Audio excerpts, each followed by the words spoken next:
ধুবুৰী জিলাৰ কালডোৱা গাঁও পঞ্চায়তৰ অন্তৰ্গত বৰমেৰা বেপাৰীপট্টি গাঁৱত ঠিকাদাৰৰ চৰম গাফিলতি।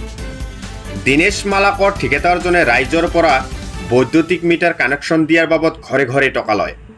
আজি প্ৰায় 1 বছৰ হৈ যোৱাৰ পাছতো আজিলৈকে কোনো ধৰণৰ বৈদ্যুতিক মিটাৰ কানেকশ্যন নিদিয়ে।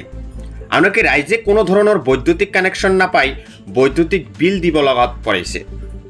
ৰাইজে জনামতে বৈদ্যুতিক মিটাৰবিলাক আন এখন গাঁৱত দি ধন লয় আৰু ৰাইজৰ ভাষ্যমতে সেই বৈদ্যুতিক মিটাৰ বিল আহে বুলি জনায়।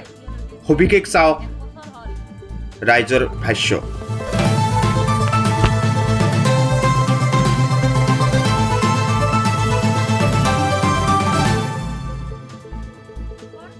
আমাৰ ঘৰৰ পৰা পইচা লৈ গৈছে মিটাৰৰ বাবে, কিন্তু মিটাৰ এতিয়ালৈকে দিয়া নাই।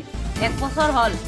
মিটাৰৰ বিল কিবা আহিছে নেকি? মিটাৰৰ বিল মোটামুটি 700-800 টকা মান আহি আছে মোবাইলত মেছেজ।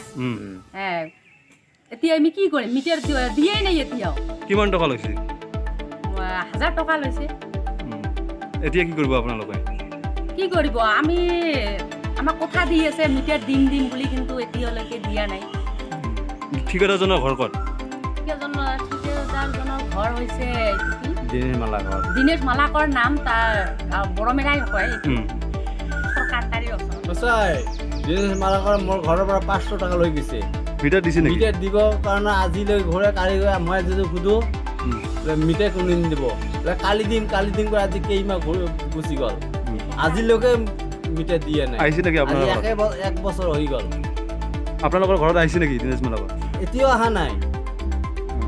আপোনালোকে এতিয়া কি বিচাৰে? এতিয়া মিটাৰ লাগিবই, নালে তাৰ কথা বিপৰীতে আছে।